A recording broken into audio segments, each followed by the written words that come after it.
आज हम उपसहसंयोजक यौगिकों के नामकरण की विधि को पढ़ेंगे। उपसहसंयोजक जो यौगिक हैं, इनमें से जो लिगेंड्स हैं और मेटल्स आपस में जुड़े हुए होते हैं, लिगेंड्स जो इलेक्ट्रॉन पेयर देते हैं, तो इनका नोमेनकल्चर यानी नामकरण कैसे किया जाता है, इसके बारे में हम देखेंगे। उपसहसंयोजक यौगिकों का बहुत ही महत्व रहा हमारे जीवन में।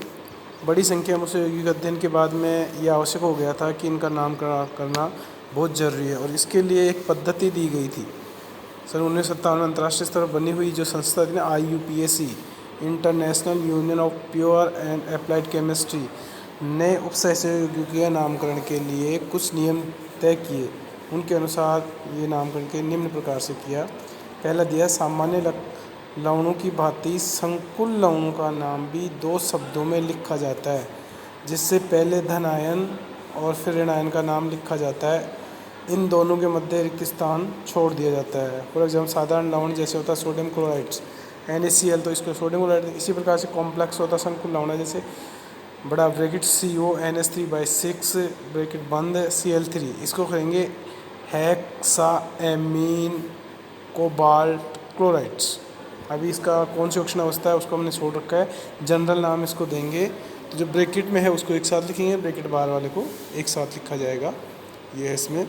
दूसरा है, उपसहसंयोजक यौगिकों में उपसंयोजी एंटिटी धन आयन अथवा ऋण आयन अथवा उदासीन अणु हो सकता है।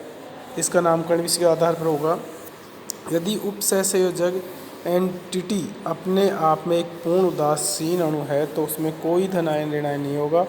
इसका नाम एक ही शब्द में लिखा जाएगा। फॉर एग्जांपल, जो अपन देख रहे हैं बड़ा ब्रैकेट PtCl2 NH3/2 ब्रैकेट बंद, इसका नाम देंगे डाईएमीन डाईक्लोरो प्लेटिनम सेकेंड। तो ये एक साथ आ रहा है क्योंकि ये सारा उसका उदासीन अणु है। इसी प्रकार दूसरा है, जैसे ट्राईएमीन ट्राईक्लोरोक्रोमियम थर्ड।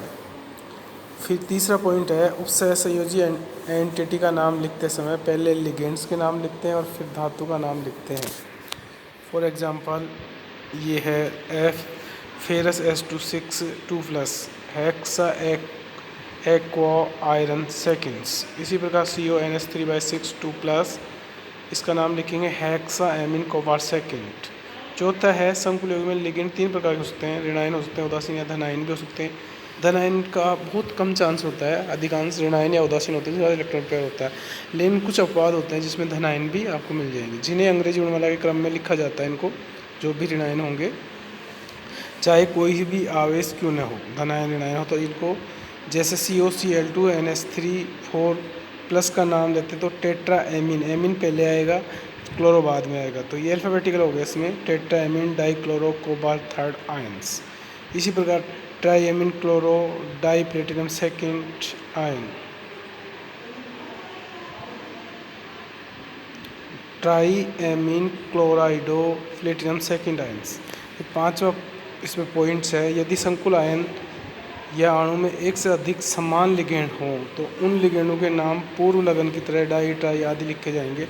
लेकिन अगर लिगेंडों में रखते समय उनकी संख्या के पूर्व लगन के अक्षर का ध्यान नहीं रखा जा सकता। उदाहरण के लिए, डाईएमीन को हम A का समूह मानेंगे, D का नहीं, जबकि डाई मेथिल एमीन को D का समूह मानेंगे,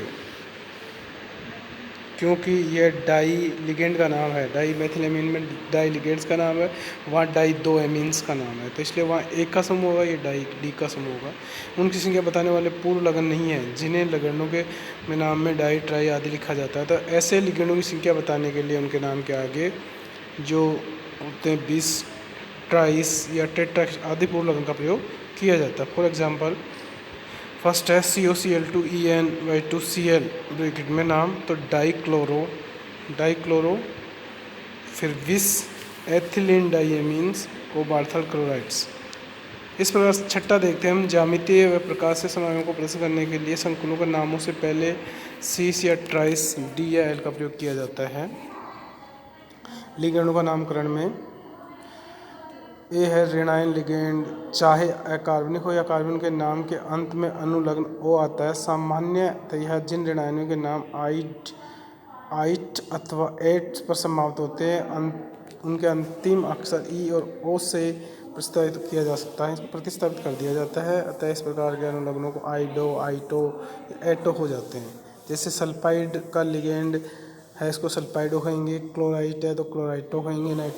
नाइट्रेट को नाइट्रेटो कहेंगे। और हाइड्रोकार्बन एनायन के नाम से भी कोई परिवर्तन नहीं होता है। जैसे C6H5- फेनिल एनायन का लिगेंड नाम भी फेनिल ही होगा।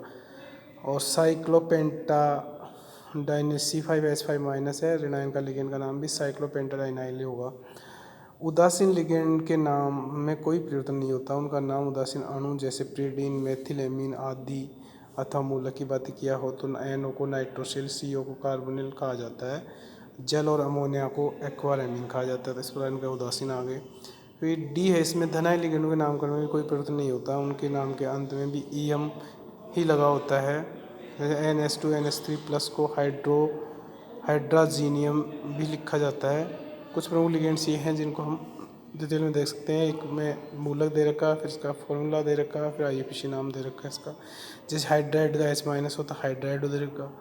इसी प्रकार CN का साइनाइड है, देखिए तो साइनाइडो दे रखा है। तो ऐसे सारे इनके नाम से ये हम देख लेंगे। इसी प्रकार ये उदासीन अणु है। फिर इसमें फिर धनायन में कुछ हैं, जैसे अमोनियम है, हाइड्रोजीनियम है, नाइट्रोसिलियम है या हाइड्राइड, तो इनको इसी नाम से लिखा जाता है। ऐसे कार्बनिक लिगेंड जो उदासीन कार्बन अणुओं में से एक हाइड्रोजन खोने पर बनते हैं, उनका नाम O पर समाप्त होता है। जैसे एसिटिल एसीटोन, एसिटिल एस्टेटो। कार्बनिक लिगेंडों को अक्सर संक्षिप्त रूप में लिखा जाता है। कुछ प्रमुख कार्बनिक लिगेंडों के नाम इस प्रकार से हैं, जैसे ये दे रखा है आपका सामान्य नाम, क्रमबद्ध और संक्षिप्त रूप। धन्यवाद।